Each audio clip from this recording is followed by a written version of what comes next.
Up next, we discuss LeBron James's confrontation on the NBA court with Stephen A. Smith and look at how his reflections on how the interactions are going between NBA stars and NBA media may reflect something deeper in society today.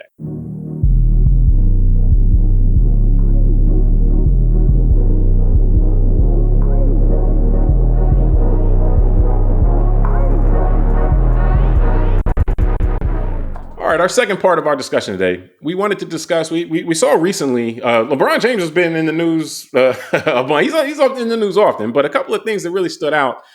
First, we'll just take a look at his confrontation with Stephen A. Smith. And later on, we'll talk about his comments about Anthony Edwards, another NBA player, on not wanting to be the face of the NBA and why that's not worth it and so forth. But starting with the Stephen A. Smith confrontation. Now, Stephen A. Smith is a media member and LeBron James is a basketball player. And Stephen A. Smith sitting courtside, LeBron James confronts him, about something he said, which we understand to be about Stephen A. Smith has made comments over the past few months about LeBron James's son, Bronny James, and his standing in the NBA, his playing in the NBA. His son, Bronny James, is a fringe NBA player, spends more of his time in the developmental league. He comes up from time to time. But we can take from the confrontation that LeBron has taken offense to maybe the level of attention and vitriol that Smith has directed, or at least perceived vitriol that Smith has directed towards LeBron's son. And even Smith, when he addressed it afterwards, said, when he confronted me as a father, and this wasn't a player thing. But nonetheless, it's not something we see every day when the players confront the media members on the court. So Tunde, what did you think of this kind of this confrontation? Do you think LeBron's out of line, or do you think we're just kind of in a brave new world, so to speak, as far as the interactions between the media and NBA players, and then possibly this could expand out to politics and other areas of the doers and the coverers, so to speak? I think it's a brave new world. Was it Aldous Huxley was the author of that famous book? Yeah. Because I think it's a brave new world in many ways. So now we'll say it. We'll have the conversation via sports kind of entry, but we could have this from every single entry point in a society today's world. It's part of the reason why we're having this conversation. Yeah. No, I mean, look, I do think it's something interesting and obviously new for, let's say, the NBA specifically. And I would think, to my knowledge, the only father-son duo that I've ever heard of was Ken Griffey Jr. and Ken Griffey Sr. in Major League Baseball. That's maybe there's been others, but at least that's the only one I know. Well, that's the most famous one. Yeah. And I think just to get to the point here, the issue with the reporter on the court side, it's interesting. It's unique, right? Because it's a father who is being a father who doesn't like someone openly what he feels like criticizing his son and picking on him and all that. So to this one, to me, I would say my opinion is I cease fire and retreat from these kind of comments because I just look, we're fathers, James. I don't know how I'd be if I had a son I have kids. I have two sons and a daughter, and my oldest son's 26. So he's already at an age where I've seen him kind of grow up. I don't know what it will be like to have the whole world and be on social media, everyone picking on my kid. Yeah. I whether deserved or not deserved, I'm a dad, and I'd probably be emotional about it. Especially because. Oh, go ahead. Yeah. No, I was going to say, especially if I saw a guy that was picking on him standing right there, I might go say something if I'm in a hot mood. Well, but the thing is also, I think that with this, now we've seen NBA players confront media people, not on the floor really as much, at least that it gets covered like this. I mean, if it's, a lesser star, the cameras might not all be on. So I'm sure there's been contentious relationships. Oftentimes it's about what somebody says about yourself, and then you confront them. This is interesting, as you said, bringing out the kid dynamic.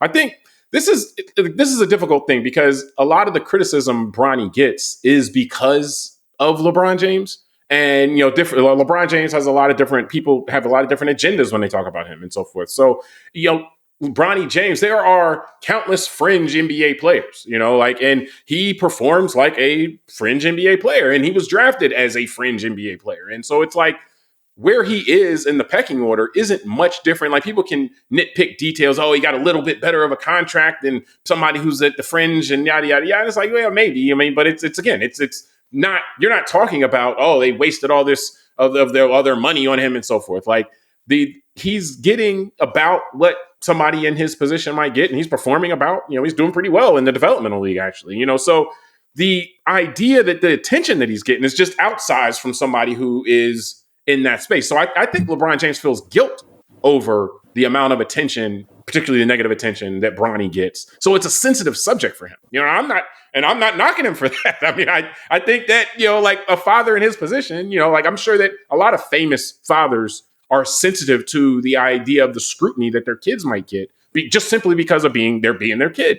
And I do think, though, and this isn't to criticize LeBron, but I do think he kind of brought this on in an unintentional way. And I mentioned this to you offline because it's like, it reminds me of the kind of thing of, by him saying, I want to play with my son, while I get the sentiment as a father, it's like, oh man, you saying that, and he said this, years ago, but you saying that really opens the door for all these people to talk about. People are going to talk about that stuff anyway, but you open the door to legitimize that stuff. And so now it's like, now we're going to hear about all this stuff, and it can always be tied back to the fact that you said that you wanted this to happen. So the insinuation can be made that, people kind of set all this up, even though it shouldn't have happened. They set it all up just to please you. And it's like, again, he was a highly rated high school recruit. Like his positioning is not one that's completely, his being Bronny James, the son, is not something that's completely out of whack. You can say, and on the margins, he might have got a little bit more, but it wasn't like this guy didn't play basketball and is now out. Yeah. He was a high level high school player. He got hurt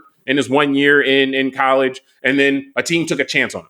I could tell you that story 20 times in the last 10 years, but in this one, it's all tied back to LeBron. And, again, he didn't help himself. And again, it was probably a weakness, like a moment of weakness at being a father, because what father wouldn't want that? But yeah, I mean, his son is going to face more scrutiny because he's his son. And then, putting that, legitimizing it out there by saying it's something you want just makes it worse.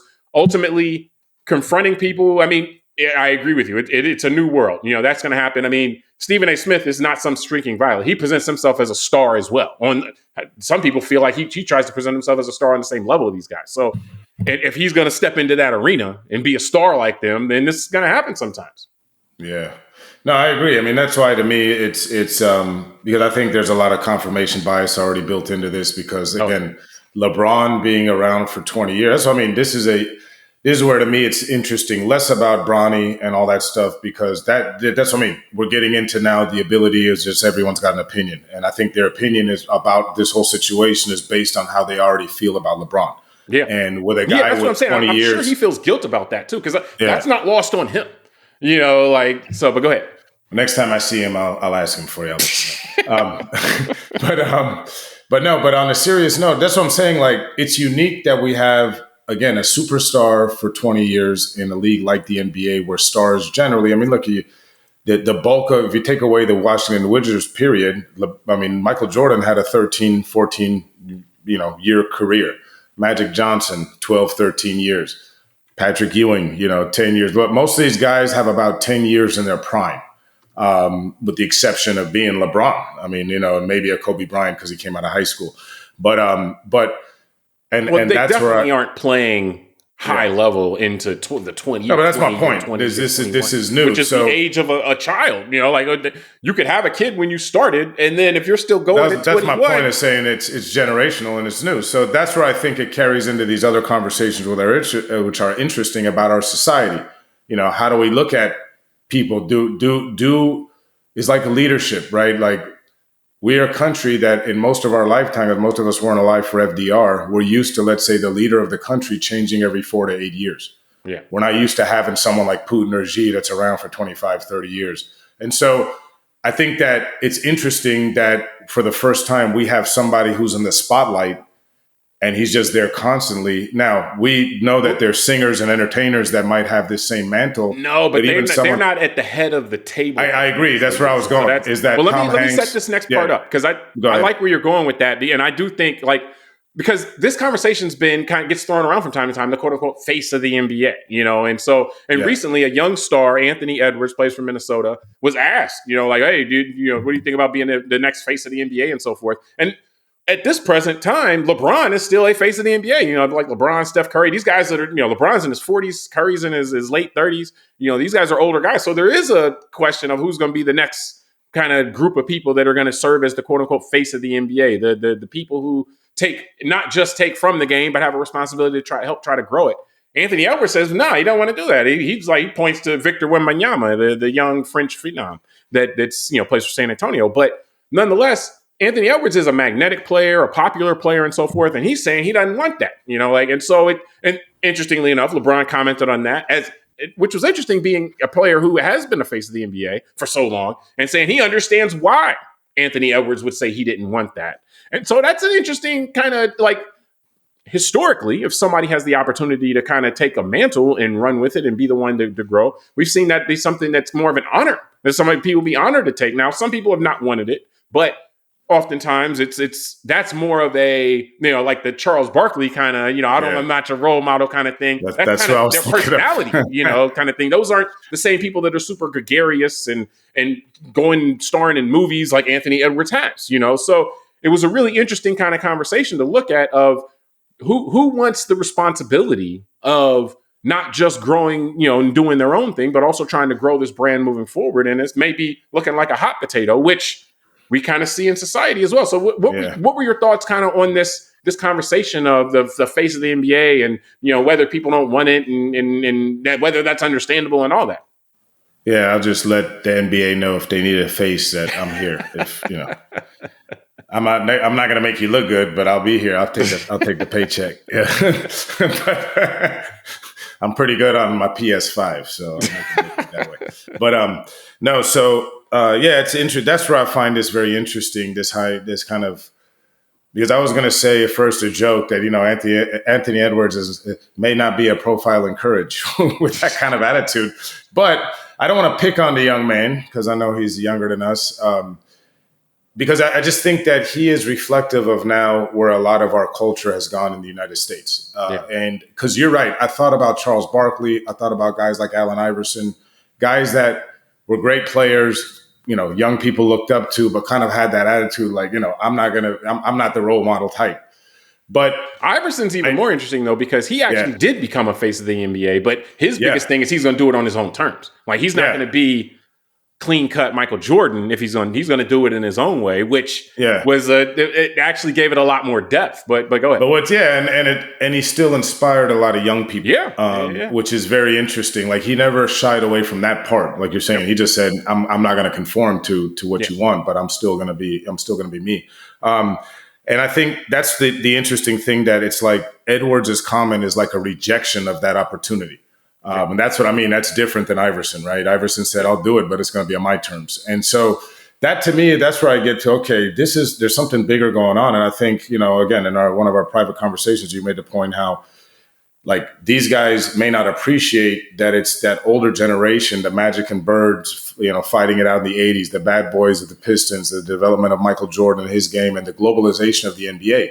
The technology at the time with satellite TV and the ability for, when I lived in Australia in the early 90s, I was watching NBA games. Yeah. So that's something that, again, I don't know if the young guys today, if they're right or wrong, if they need to appreciate it or not. But the reality is that allowed these young guys today to make the kind of money we're seeing. We remember Jimmy Butler just got, moved to the Golden State. My understanding, he's got a 2-year, $120 million contract. Yeah. I mean, that's crazy numbers. $60 million a year to play basketball. That's something that's unheard of just a decade ago. You know what I mean? That, and I think Jimmy Butler's a fine player, but he's not LeBron James. Well, and remember, the money Giannis, they make, but the money they make is directly tied to the income of the league. Correct. So that means that's how much better the league is doing now. And that's what I'm kind of saying, is that it's like, and I'll say this, and I know we had this conversation offline, because you've always been good at reminding me of this idea of nobility.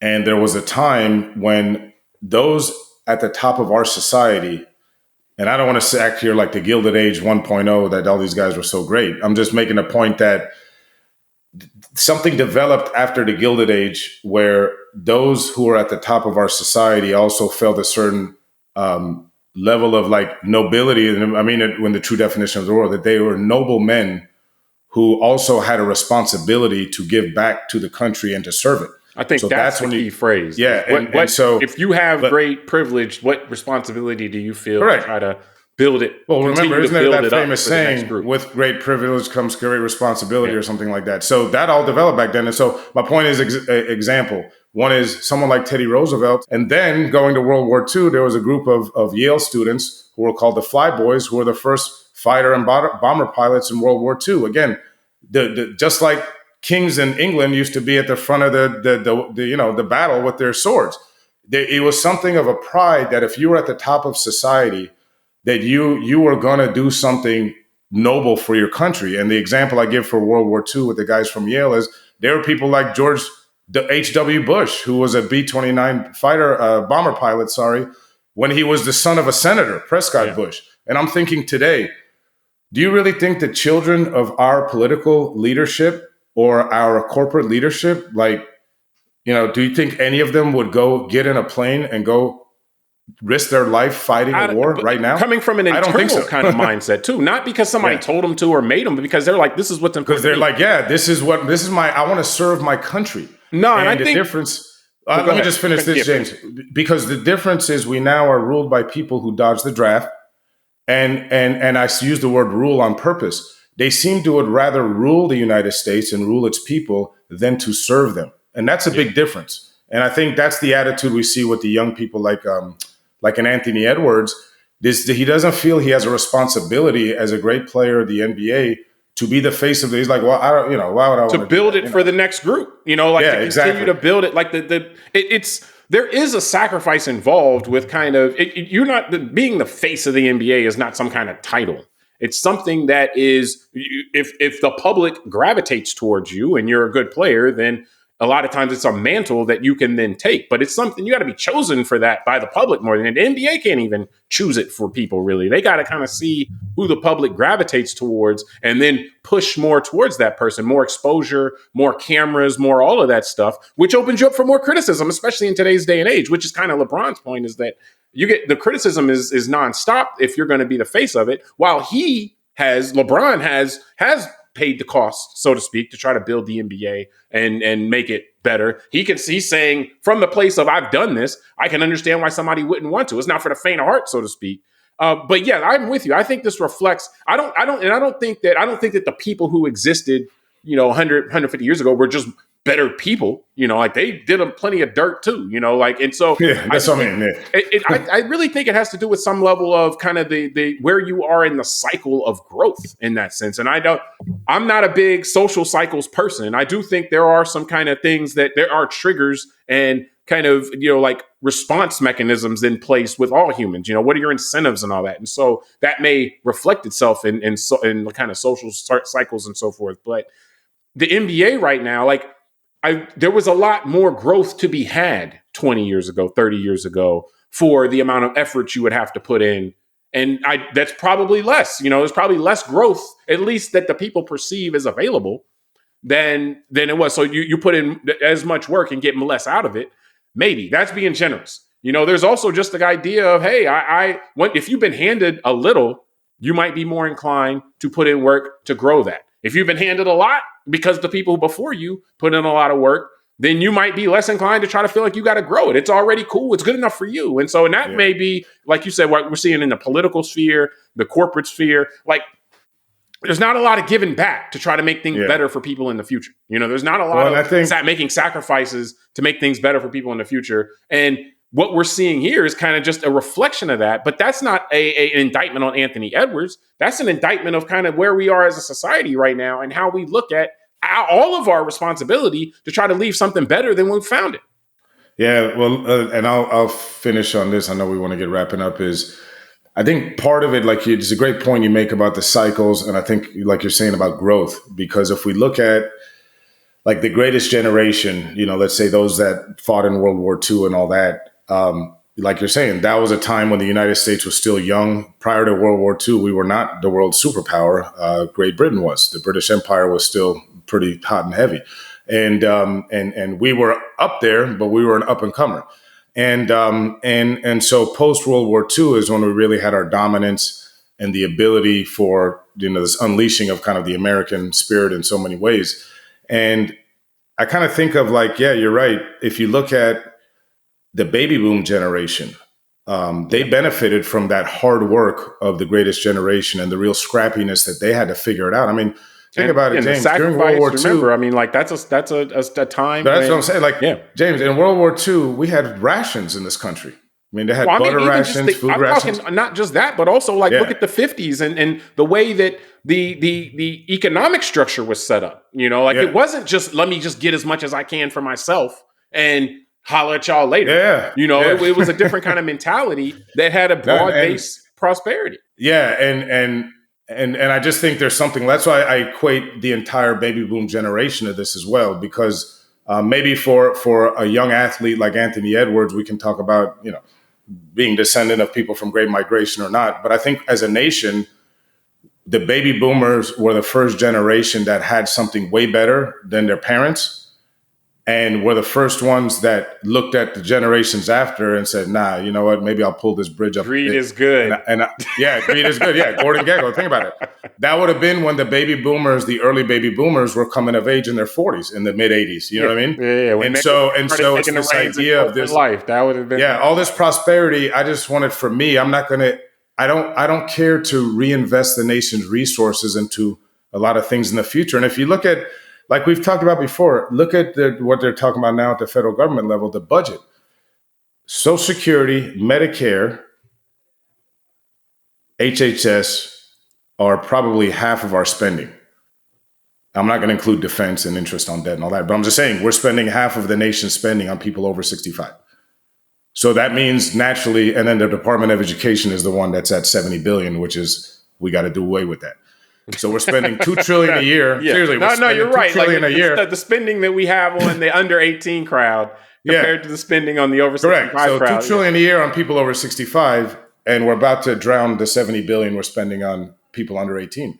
And that's what I'm saying. We make choices as a nation, and that's why we're catering to 65-year-old pluses, you know, in every part of life, politically, emotionally, everything else. Yeah. So I mean, and so like it doesn't match up from a time frame standpoint saying that Anthony Edwards is of the baby boomer generation, again, because it's not about the individual, it's about kind of the cultural context. And so the baby boomer generation was raised at a time when there was more prosperity. Like you said, they had much more. They lived in a society they had more prosperity, and their mindset just didn't appear to be across the board. And again, you're talking generations, you're talking generalities. And again, it's not about the individual. It's not getting comments from any altruistic baby boomers. No, mean it to you. People in general. I mean, you kind of, the environment you're in has a lot to do with, you know, kind of the way you see things, you know, like that's the way it is.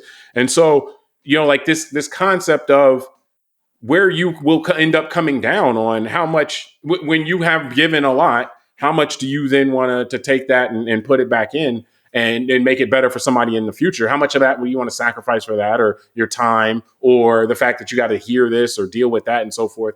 And, you know, it's something to take note of. I mean, I'm not coming in here with a value judgment. I just find it interesting that someone who has the magnetic personality, someone who has shown an inclination to want to do things off of the basketball court. I would even look at it different from somebody like Kevin Durant, who, it's not that he's saying he doesn't want to be the face of the NBA. He's just saying, I just want to hoop and leave. Like, I don't want to do anything else. Like, I'm not trying to do movies. I'm not trying to do this and that. You know, so someone who's shown the ability to kind of navigate in and out of the NBA space, for them to turn around and say, nah, I don't want anything outside of this. It struck me as that's, and then LeBron James, somebody who's paid the cost, you know, so to speak, for all his whole life since he's 16, to be like, I get why somebody wouldn't want to do it. It's like, okay, I get him. He's probably tired. That's why since 16 years old, he's poor. I mean, he's done it for more than half of his life. So that's what I mean. I mean, the fact that he's never really gotten in trouble is amazing to me, because I mean, he's done it well. I mean, the fact that Anthony Edwards makes as much money as he does is in part, you know, due to standing on the shoulders of somebody like LeBron James. No, I will say this. I'll be 47 on Saturday. So, you know, I'm thinking about all this age stuff, right? Between 16 and 40, the amount of dumb stuff I did. Dude, if I had one camera following me around for a couple months, people would be like, damn, this guy's crazy. To be under the spotlight from high school to 40 years old, and to never be like really caught doing anything crazy, be with his high school sweetheart and not be seen out there with a bunch of women and stuff. Like, that's what I mean. Like, that's where to me, I mean, but that's what you have to give up, so to speak. You have to be able to try to walk that straight and narrow if you're going to do that, because then everything you do, every mistake you make would be magnified, and you know that going. That's what I was saying though. I'll say this because of my age. Michael Jordan's always the GOAT to me on the court, but I think LeBron is an amazing human being just for what we're saying, because even Jordan, without all this phones and everything out there, remember he was getting criticized for gambling and stuff. We know more crazy stuff about Jordan than we do about LeBron. Yeah, exactly. LeBron grew up LeBron's been operating in this, know everything about everybody age. So that's what I mean. So it's amazing. But just to finish out, I was going to say, wrap us up then. So let's get out of here. Yeah, and I'll just say this in fairness, Steve and Anthony Edwards and all these young guys. I mean, one of the things that I don't think we can appreciate is, because of social media, and like you led in with this conversation with someone like Stephen A. Smith, the kind of the culture around sports media and the sports gambling that creates more chatter and all that. I just think we all should be sensitive that as much as these guys make, and I know a lot of people don't want to give anyone that's wealthy any type of, that they're human beings that have emotions. But I mean, I also can appreciate that every time these guys open their phone, every time one of their friends talks to them, a lot of times it's probably, hey man, did you see that thing online about you? You see what this person said? You see what I mean, at some point we're all humans. You get tired of that. And like you said about Kevin Durant, I can see people being like, man, I just want to be left alone. Like I just came here to play basketball. So I was in high school and I was good at basketball, and I went to college and now I'm getting paid to do it. And everyone's talking about everything now. And I don't want to talk about all this stuff. I just want to play basketball. So I think you're in a fishbowl basically at all times, and you're compensated for it. But that doesn't make it to where it's like, oh, okay, well then it's all good. You still will wear them as a human I think being. There's some of us in the public that feel like we have a right to treat celebrities or famous people any way we want just because they're in the spotlight. Like it's because they chose to be, And it's like, all right, if we want to do that, maybe we should expect to get more of these kind of results from those people, right? They're going to not want to check in with the rest of us normally because they just want to be left alone. Well, because they know that if they're getting, 100% of, this feedback, 90% of it is going to be of the negative kind. And a lot of that's going to be disingenuous, simply because the negative kind is more likely to go viral. So the people who are in the business of trying to get viral stuff, trying to get stuff circulated, are going to be overly negative. So it's not to say that the sacrifice is not a sacrifice. It is a sacrifice to want to, quote unquote, take that mantle of the face of the NBA and all that kind of stuff. It's a very real sacrifice, and you're doing it primarily to make things better for people coming after you. But the idea of do we have enough people still willing to do that in the nature of our culture right now is really the open question. Again, not to say anything negative at all about Anthony Edwards. I mean, it's his call to make, and we're in a culture now where it seems like a lot of people aren't really inclined to make that kind of call to make the sacrifice for people coming in the future. But it's just like, well, where does that leave us? Where does that leave in the small, kind of mindset? Where does that leave the NBA moving forward? And then are they going to continue? Are future stars going to be able to stand on the shoulders of the people now? And then as a society, where does that leave us? Like, are we just trying to squeeze as much out of it as possible and not give anything back? By and large, our most successful people? Or is there any thought process, mindset for people to want to give something back and make things better in the future, even though that might not be maximizing pleasure for yourself in the short term? So we will see. But we appreciate everybody for joining us on this episode. We'll do a show in 30 years about that. Let you know how it went to the audience, okay? But yeah, subscribe to the podcast, rate it, review it, tell us what you think, send it to a friend. Until next time, I'm James Keys. I'm Tunde Ogunlana. All right, we'll talk soon.